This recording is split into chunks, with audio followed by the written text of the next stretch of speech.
Hello everyone, welcome back to our channel. Guys, इस video में मैं आप लोगों के साथ डिस्कस करने जा रहा हूं एक बहुत ही कॉमन प्रॉब्लम जो सीए के स्टूडेंट्स फेस करते हैं जब वो एग्जाम में अपीयर होते हैं। और ये प्रॉब्लम ये है कि वो अपने 3 घंटे के टाइम के अंदर अपना क्वेश्चन पेपर कंप्लीट नहीं कर पाते। ज्यादातर देखा गया है कि ये प्रॉब्लम फाउंडेशन स्टूडेंट्स को ज्यादा आती है क्योंकि वो पहली बार सीए के एग्जाम में अपीयर हो रहे होते हैं और ट्वेल्थ ज्यादातर स्टूडेंट ट्वेल्थ क्लास का एग्जाम देकर पहली बार सीए के एग्जाम में फाउंडेशन में बैठते हैं, तो दे डू नॉट एंटिसिपेट कि क्वेश्चन पेपर इतना लंबा होगा। एंड ज्यादातर को ये प्रॉब्लम रियलाइज ही पहली बार अकाउंट्स का पेपर में अपियर होने के बाद होती है कि उनका 15-20 नंबर का क्वेश्चन छूट गए। इसलिए मैं पहले इस वीडियो में ये डिस्कस करना चाहता हूं कि 3 घंटे में सीए के एग्जाम को कैसे अटेम्प्ट किया जाए। सबसे पहले बात तो इसके लिए बहुत जरूरी है कि आप मॉक टेस्ट जो 3 घंटे के हैं यानी कि 100 मार्क्स के हैं, खासकर अकाउंट्स और लॉ के, उनके अंदर पक्का अपियर हो ताकि आप टाइम मैनेजमेंट सीख सकें। हमारे अकेडमी में एवीजी में फुल सिलेबस टेस्ट हुआ। ज्यादातर स्टूडेंट्स ने मुझे ये फीडबैक दिया कि सर पेपर आता था, टेस्ट आता था, लेकिन 3 घंटे के अंदर कंप्लीट नहीं हो पाया, कुछ क्वेश्चन छूट गया। और मैं इसी बात को रियलाइज कराना चाह रहा था कि आपके साथ यही चीज जब आपका फाइनल पेपर होगा यानी कि आईसीएआई का एग्जाम होगा, वहां पर भी सेम इतने ही लेंथ का पेपर आएगा और वहां पर इसको अटेम्प्ट करने में दिक्कत आएगी। और खासकर लॉ जैसे एग्जाम के अंदर जहां पर वैसे ही मार्क्स आंसर के ऊपर पूरे नहीं मिलते, अगर वहां आपका 20-25 नंबर का पेपर छूट जाता है, देन यू कैन रियलाइज कि मार्क्स ऑब्टेन करना या पासिंग मार्क्स ऑब्टेन करना कितना मुश्किल हो जाता है। तो इस वीडियो के अंदर मैं इस बात पे डिस्कशन करूंगा कि आप 3 घंटे के अंदर अपना एग्जाम पूरा कैसे करें। मेरी डिस्कशन ब्रॉडली बिजनेस लॉज और बीसीआर के एग्जाम के कंटेक्स्ट में रहेगी। बाकी आप किसी और एग्जाम के ऊपर भी सेम फॉर्मूला अप्लाई कर सकते हैं। तो इसके लिए बात करते हैं, कुछ मेजर पॉइंटर्स मैंने कवर किए हैं कि किन किन चीजों का ध्यान रखना है। सबसे पहले हम बात करें तो जब आप अकाउंट्स और लॉ की बात करते हैं, जो दो डिस्क्रिप्टिव एग्जाम है, इनके अंदर आपको 15 मिनट्स का रीडिंग टाइम मिलता है। मेक श्योर इस 15 मिनट के रीडिंग टाइम का आप बहुत अच्छे से इस्तेमाल करें। और अच्छे से इस्तेमाल करने के लिए पहले तो यह बहुत जरूरी है कि आप इस 15 मिनट से पहले पहले एग्जाम सेंटर में पहुंच जाएं। मैंने देखा है ज्यादातर स्टूडेंट्स आखिरी समय पर, मान लीजिए 2 बजे एग्जाम शुरू होता है आपका, 1:55 पर 1:50 पर घर भागते हुए क्लास में घुस रहे होते हैं। आप ऑलरेडी ये जो 15 मिनट का रीडिंग टाइम मिलता है 1:45 से लेकर 2 तक, उसका एक मेजर पोर्शन खो देते हैं। तो फर्स्ट सजेशन विल बी आप 1:30 मैक्सिमम 1:40 तक अपने उस सेंटर पर क्लासरूम में पहुंच जाएं। वहां जाएं, 10 मिनट रेस्ट करें, बैठें, आंखें बंद करें, थोड़ा सा दिमाग को रिलैक्स करें और 1:45 पर आपके सामने क्वेश्चन पेपर आएगा। क्वेश्चन पेपर को 15 मिनट प्रॉपर ढंग से पढ़ें। This is the most crucial time जहां एक बहुत जबरदस्त प्लानिंग आपको चाहिए होती है। पहली बात तो आपके पास लॉ के 6 क्वेश्चन होंगे, आपको उसमें से चूज करना होता है कि कौन से क्वेश्चन मैंने ऑप्शंस के अंदर निकाल देने हैं। तो आपको वो सारे क्वेश्चंस पढ़ने पड़ेंगे, केस स्टडीज पढ़नी पड़ेंगी, तो उसके लिए 15 मिनट है। उसमें ये डिसीजन लीजिए कि हाँ, पहला क्वेश्चन तो कंपलसरी है, वो करना ही करना है। उसके अलावा कौन सा क्वेश्चन ऐसे हैं, कौन से बचे हुए क्वेश्चन ऐसे हैं जो आपको बहुत अच्छे से आते हैं। उसके बाद बीसीआर में तो काफी कुछ रीड करने के लिए होता है। कॉम्प्रिहेंशन दिए हुए होते हैं, पैसिव राइटिंग के लिए आपके पास एक कॉम्प्रिहेंशन आता है, वो सब रीड करने हैं। छोटे छोटे बहुत सारे क्वेश्चन होते हैं, एंटोनिम एंड सिनोनिम्स वाले, डायरेक्ट इनडायरेक्ट, एक्टिव पैसिव वाले, वो क्वेश्चन तो इनफैक्ट आप उनके आंसर भी इस 15 मिनट के अंदर सोच सकते हैं। तो इस 15 मिनट्स को प्रॉपर ढंग से यूटिलाइज करें। फिर जैसे ही 2 बजे आपके पास शीट आती है, सबसे पहला काम जो मैं अपने स्टूडेंट्स को बोलता हूं, आप उस शीट के बिल्कुल आखिरी पेज पर चले जाइए, बिल्कुल लास्ट पेज पर। वहां एक पेंसिल से ऊपर रफ वर्क लिख लीजिए और उस रफ वर्क के अंदर, सर लॉ के पेपर में रफ वर्क, हाँ जी, लॉ के पेपर में रफ वर्क क्या होता है कि आपने अभी 15 मिनट में जब भी क्वेश्चन पेपर पढ़ा है ना, आपने रियलाइज किया होगा कि हाँ, मुझे ये क्वेश्चन अच्छे आते हैं। अच्छे आते हैं मतलब इनका सेक्शन नंबर भी याद है, केस लॉ का नाम भी याद है।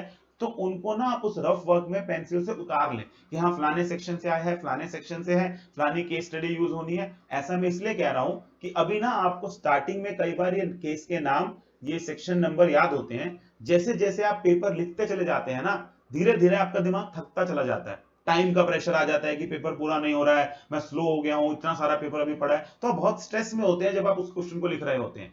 और कई बार उस मोमेंट पे जब आपको लिखना होता है ना केस का नाम, जब वो आंसर आ जाता है लिखना, उस सेकंड पर, उस मिनी सेकंड पर आपको सेक्शन नंबर स्ट्राइक नहीं करता, वो केस नंबर नाम स्ट्राइक नहीं करता और आप उसको छोड़ देते हैं। तो आप समझिए, जो चीज आपको पेपर की स्टार्टिंग में आती थी, कई बार पेपर में स्ट्रेस एनवायरनमेंट में वो याद नहीं आती। तो ये स्ट्रेस खत्म करने का तरीका क्या है, आपने पहले 15 मिनट में रियलाइज कर लिया कि हाँ, इन इन सेक्शन से क्वेश्चंस आए हुए हैं, आप उनको पीछे रफ वर्क में लिख लीजिए।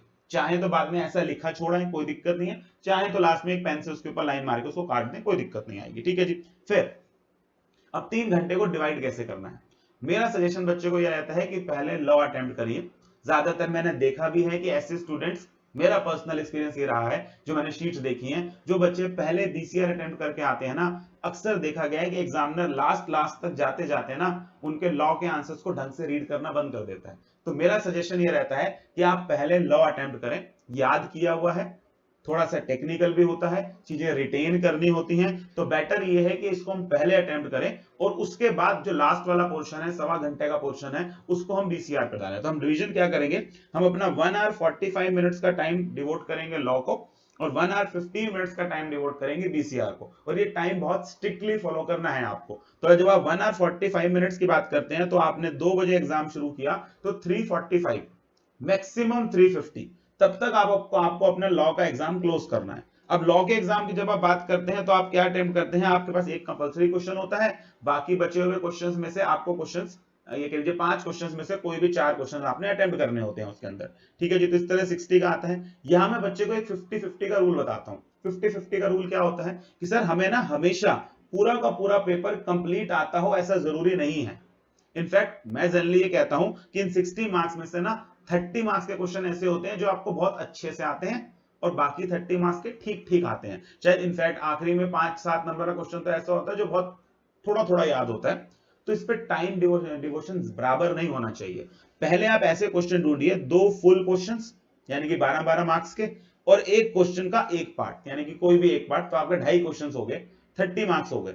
इन 30 मार्क्स को आप ये मान के चलिए पहले 15 मिनट में करना है कि मुझे हाँ कौन से क्वेश्चन परफेक्ट आते हैं। उन पे मैं क्या बोलता हूं कि जितने मार्क्स का क्वेश्चन है ना उससे डबल टाइम डिवोट करना होता है। ये फॉर्मूला होता है कि मान लीजिए 6 मार्क्स का आपको क्वेश्चन मिला है तो आप इसमें क्या करेंगे, आप 12 मिनट के अंदर इस क्वेश्चन को लिखेंगे, और ये करने की ना आपको घर पे प्रैक्टिस करनी है।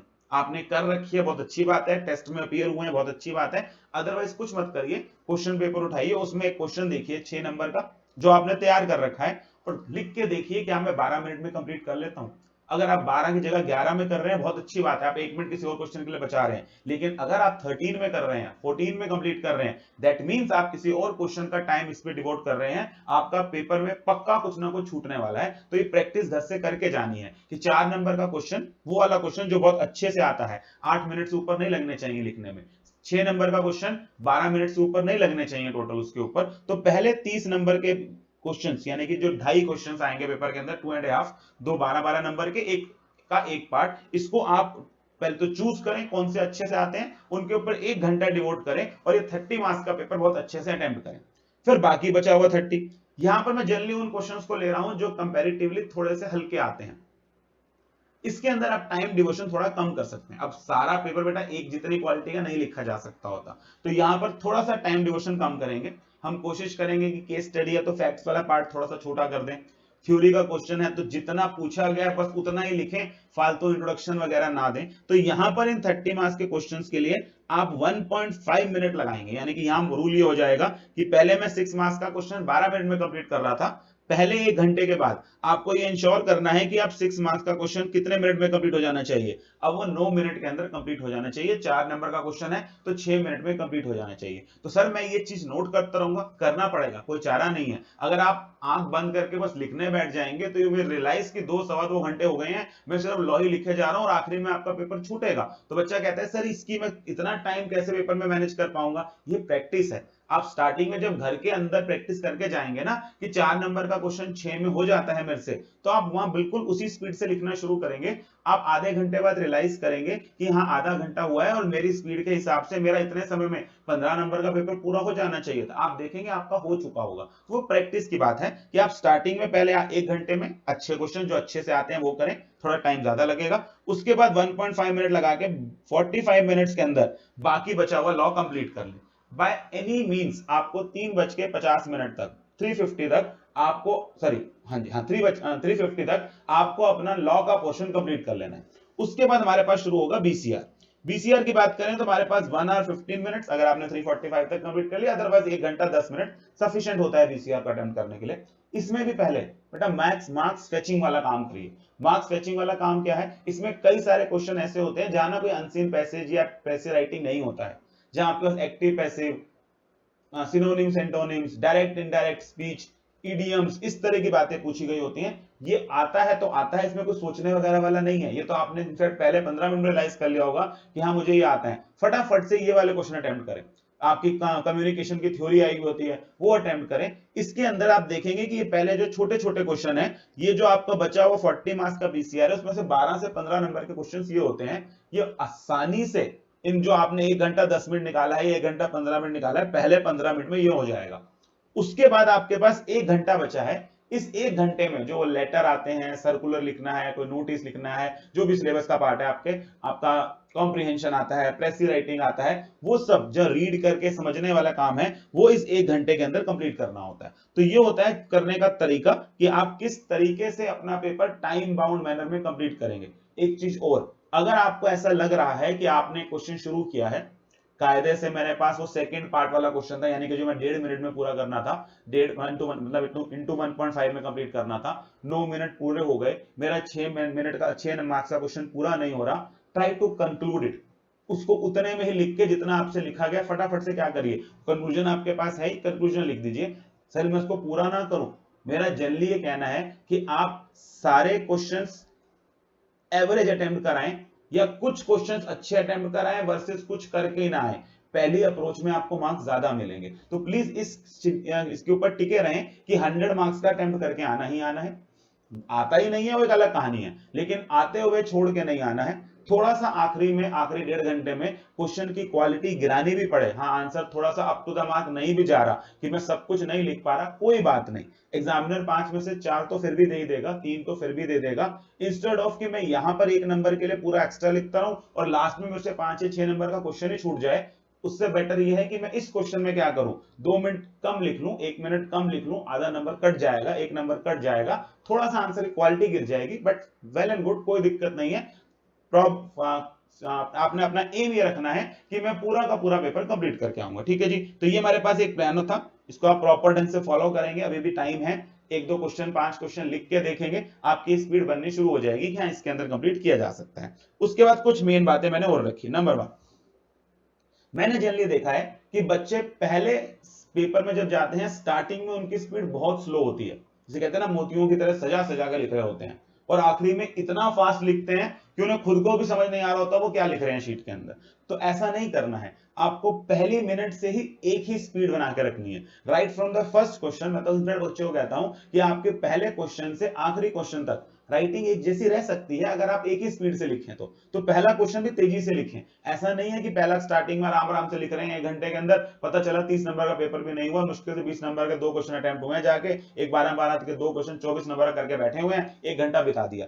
उसके बाद आपको लगेगा इतना सारा पेपर पड़ा है, फिर आप स्पीड पकड़ेंगे, आधी बातें भूलेंगे, आधी गलत लिखेंगे, सिली मिस्टेक्स करेंगे। इसका कारण पहले मिनट से स्पीड मेंटेन नहीं करी, तो पहले मिनट से स्पीड मेंटेन करें। दूसरी बात, अक्सर मैंने बच्चों की गलती करते हुए देखा, पहली बात तो आपको केवल black ball point pen allowed है, वो लेके जाएंगे पेपर के अंदर। दूसरा, जो पेन आज तक आप इस्तेमाल कर रहे हैं थोड़ा यूज्ड होना चाहिए, सेम मॉडल का होना चाहिए, नए पेन लेकर पेपर में मत जाइएगा। अक्सर देखा है कि नया पेन ना थोड़ा सा फ्लो उसका रफ होता है, वो उस स्पीड से आप नहीं लिख पाते हैं, तो अक्सर आपको लगता है यार पेन ही सपोर्ट नहीं कर रहा है, मैं ज्यादा लिखता हूं चलता ही नहीं है, बीच में कई बार इंक का फ्लो नहीं है, तो थोड़ा सा चला हुआ पेन से कहते हैं ना, घिसा हुआ पेन, वो पेन लेके जाइए, यूज्ड पेन लेके जाइए 1-2, ताकि आप पेपर में उनको लिख सकें।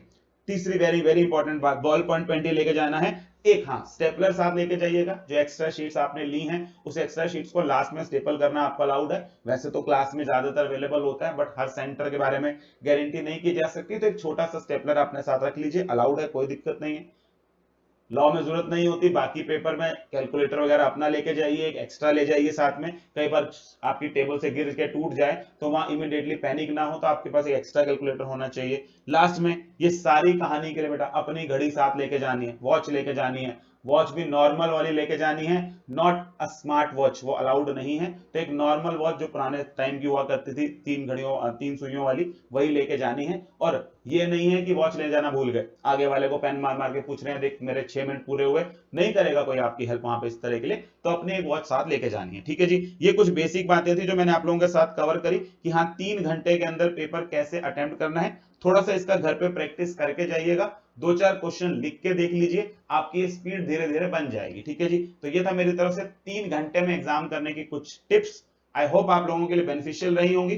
अगर बेनिफिशियल लगी है तो do give it a thumbs up. किसी तरह का और डाउट है तो कमेंट सेक्शन में ले डाउन कर लीजिए। इंस्टाग्राम का चैनल का आपको ऊपर आईडी मिल रहा होगा, यहाँ भी आप मेरे से डाउट पूछ सकते हैं। बने रहिए इसी चैनल के साथ इसी तरह के यूजफुल कंटेंट के लिए। मिलते हैं नेक्स्ट वीडियो के साथ। Till then take care, good bye, all the very best for exams.